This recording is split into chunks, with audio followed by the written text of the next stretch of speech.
दोस्तों, हमारे चैनल रंग बिरंगी दुनिया में आपका एक बार फिर महाग्रंथ शिव पुराण के एक अंश के साथ न करते हुए मैं शिव जी की महिमा जलदान, जलाशय निर्माण, वृक्षारोपण, सत्य भाषण और तप की महिमा।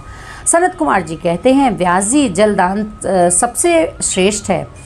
वह सब दानों में सदा उत्तम है, क्योंकि जल सभी जीव समुदाय को तृप्त करने वाला जीवन कहा गया है। इसलिए बड़े स्नेह के साथ अनिवार्य रूप से प्रपादान, पौंसला चलाकर दूसरों को पानी पिलाने का प्रपादान करना चाहिए। जलाशय का निर्माण इस लोक और परलोक में भी महान आनंद की प्राप्ति कराने वाला होता है। यह सत्य है, इसमें संशय नहीं है। इसलिए मनुष्य को चाहिए कि वह कुआं, बावड़ी और तालाब बनवाए। कुएं में जब पानी निकल जाता है तब वह पापी पुरुष के पाप कर्म का आधा भाग हर लेता है और सत्कर्म में लगे हुए मनुष्य के सदा समस्त पापों को हर लेता है। जिसके खुदवाए हुए जलाशय में गौ, ब्राह्मण तथा साधु पुरुष सदा पानी पीते हैं, वह अपने सारे वंश का उद्धार कर देता है। जिसके जलाशय में गर्मी के मौसम में भी अनिवार्य रूप से पानी टिका रहता है, वह कभी दुर्गम एवं विषम संकट को नहीं प्राप्त होता है। जिसके पोखरे में केवल वर्षा ऋतु में जल ठहरता है, उसे प्रतिदिन अग्निहोत्र करने का फल मिलता है। ऐसा ब्रह्मा जी का कथन है। जिसके तड़ाग में शरत काल तक जल ठहरता है, उसे सहस्त्र गोदान का फल मिलता है, इसमें संशय नहीं है। जिसके तालाब में हेमंत और शिशिर ऋतु तक पानी मौजूद रहता है, वह बहुत सी सुवर्ण मुद्राओं की दक्षिणा से युक्त यज्ञ का फल पाता है। उसके सरोवर में वसंत और ग्रीष्म काल तक पानी बना रहता है। उसे अतिप्रात्र और अश्वमेघ यज्ञों का फल मिलता है। ऐसा मनीषी महात्माओं का कथन है। मुनिवर व्यास, जीवों को तृप्ति प्रदान करने वाले जलाशय के उत्तम फल का वर्णन किया गया है। अब वृक्ष लगाने में जो गुण है उनका वर्णन सुनो। जो वीरान और दुर्गम स्थानों में वृक्ष लगाता है, वह अपनी बीती तथा आने वाली संपूर्ण पीढ़ियों को तार देता है। इसलिए वृक्ष अवश्य लगाना चाहिए। ये वृक्ष लगाने वाले के पुत्र होते हैं, इसमें संशय नहीं है। वृक्ष लगाने वाला पुरुष परलोक में जाने पर अक्षय लोकों को पाता है। पोखरा खुदाने वाले, वृक्ष लगाने वाला तथा यज्ञ कराने वाला जो द्विज है, वह तथा दूसरे सत्यगामी पुरुष, ये स्वर्ग से कभी नहीं गिरते हैं। सत्य ही परम ब्रह्म है, सत्य ही परम तप है, सत्य ही श्रेष्ठ यज्ञ है, सत्य ही उत्कृष्ट यज्ञ शास्त्र ज्ञान है। सोए हुए पुरुषों में सत्य ही जागता है, सत्य ही परम पद है, सत्य से ही पृथ्वी टिकी हुई है और सत्य में ही सब कुछ प्रतिष्ठित है। तप, यज्ञ, पुण्य, देवता, ऋषि और पितरों का पूजन, जल और विद्या, ये सब सत्य पर ही अवलंबित है। सबका आधार सत्य ही है। सत्य ही यज्ञ, तप, दान, मंत्र, सरस्वती देवी तथा ब्रह्मचर्य है। ओमकार भी सत्य रूप ही है। सत्य से ही वायु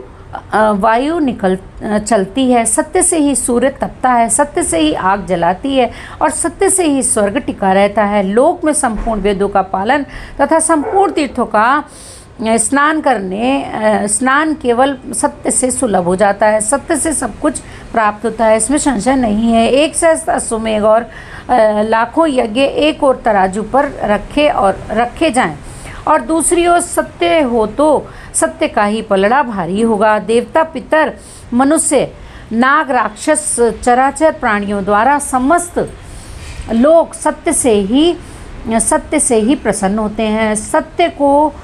सत्य को परम धर्म कहा गया है, सत्य को ही परम पद बताया गया है और सत्य को ही परम ब्रह्म परमात्मा कहते हैं। इसलिए सदा सत्य बोलना चाहिए। सत्यपरायण मुनि अत्यंत दुष्कर तप करके स्वर्ग को प्राप्त हुए हैं तथा सत्य धर्म में अनुरक्त रहने वाले सिद्ध पुरुष भी सत्य के ही सत्य से ही स्वर्ग के निवासी हुए हैं। अतः सदा सत्य बोलना चाहिए। सत्य से बढ़कर दूसरा कोई धर्म नहीं है। सत्य रूपी तीर्थ अगाध, विशाल, सिद्ध और पवित्र जलाशय है।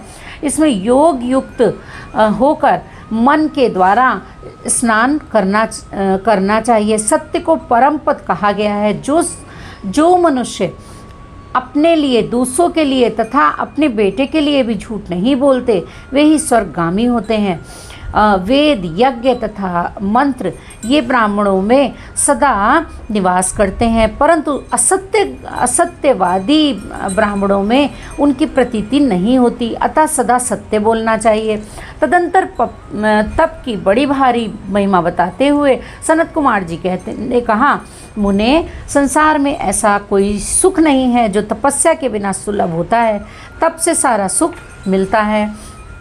इस बात को वेदता पुरुष जानते हैं। ज्ञान, विज्ञान, आरोग्य, सुंदर रूप, सौभाग्य तथा शाश्वत सुख तप से ही प्राप्त होते हैं। तपस्या से ही ब्रह्मा बिना परिश्रम के ही संपूर्ण विश्व की सृष्टि करते हैं। तपस्या से ही विष्णु इसका पालन करते हैं। तपस्या बल से ही रुद्र देव संहार करते हैं तथा तप के प्रभाव से ही शेष अशेष भूमंडल को धारण करते हैं। इस प्रकार उमा संहिता में अध्याय 12 संपूर्ण हुआ।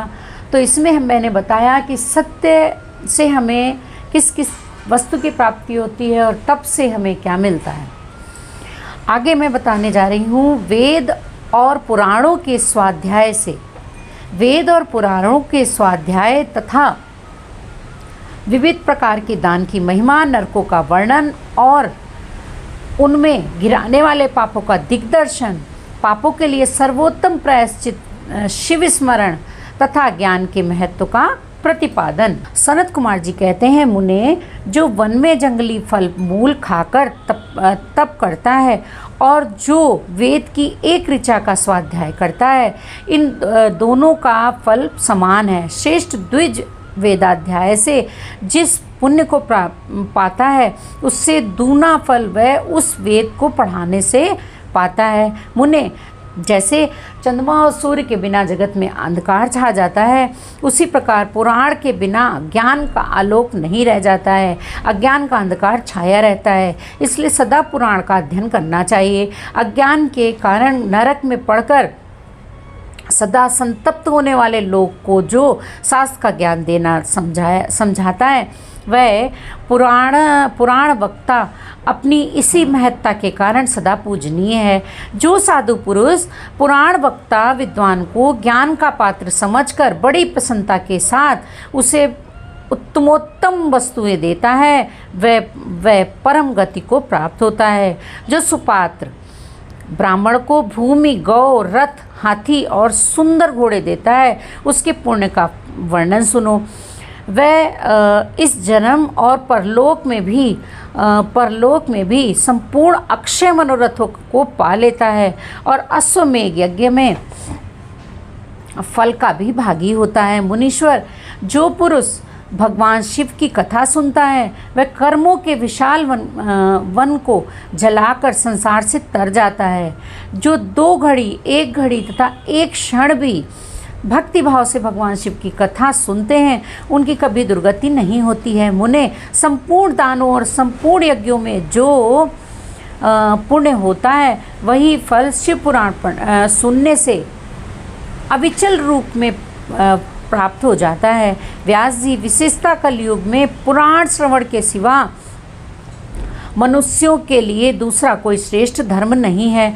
वही उनके लिए मोक्ष एवं ध्यान रूपी फल देने वाला बताया गया है। शिव पुराण का श्रवण और शिव नाम का चिंतन मनुष्यों के लिए कल्प वृक्ष का रमणीय फल है, इसमें संशय नहीं है। यज्ञ, दान, तप और तीर्थ सेवन से जो फल मिलता है, उसी को मनुष्य पुराणों के श्रवण मात्र से ही पा लेता है। प्रतिदिन सुपात्र लोगों को बड़े बड़े दान देने चाहिए। वे दान दाता के उद्धारक होते हैं। विप्रवर, सुवर्ण दान, गोदान और भूमिदान ये पवित्र दान हैं। जो दाता को दाता को तो तारते ही हैं, लेने वाले का भी उद्धार कर देते हैं। सुवर्ण दान, गोदान और पृथ्वी दान, इन श्रेष्ठ दानों को करके मनुष्य सब पापों से मुक्त हो जाता है।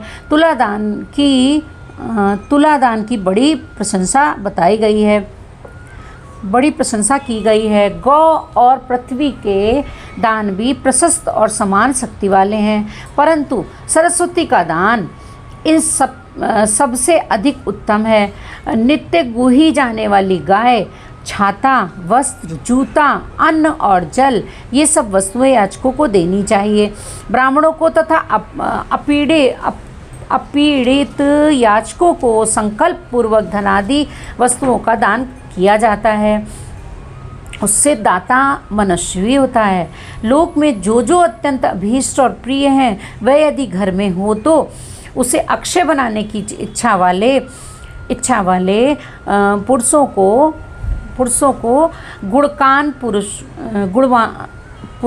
गुणवान पुरुष को दान करना चाहिए। तुला पुरुष का दान सब दानों में उत्तम है। जो अपने लिए कल्याण करे उसे तराजू में बैठकर और अपने शरीर से तौली हुई वस्तु का दान करना चाहिए।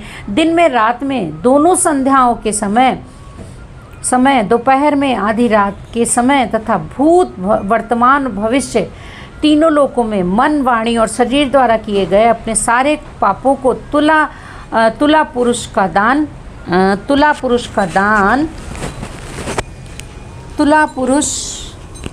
दान दूर कर देता है। इसके बाद ब्रह्मांड दान का महात्म्य एवं ब्रह्मांड वर्णन करके सनत कुमार जी ने कहा, मुनिवरों में श्रेष्ठ व्यास पाताल लोक से ऊपर जो नरक है उसका वर्णन मैं तुम्हें सुनाता हूँ। ये बस इतना ही। अगला वर्णन मैं अगली वीडियो में बताऊंगी, तो बने रहिएगा और सुनते रहिए। आप भी शिव पुराण और पुण्य के भागी बनते रहिएगा। अगर आपको हमारी वीडियो थोड़ी भी पसंद आ रही है तो प्लीज़ एक लाइक कर दीजिएगा, और चैनल में पहली बार आए हैं तो चैनल को सब्सक्राइब किए बिना बिल्कुल मत जाइएगा। जय भोलेनाथ।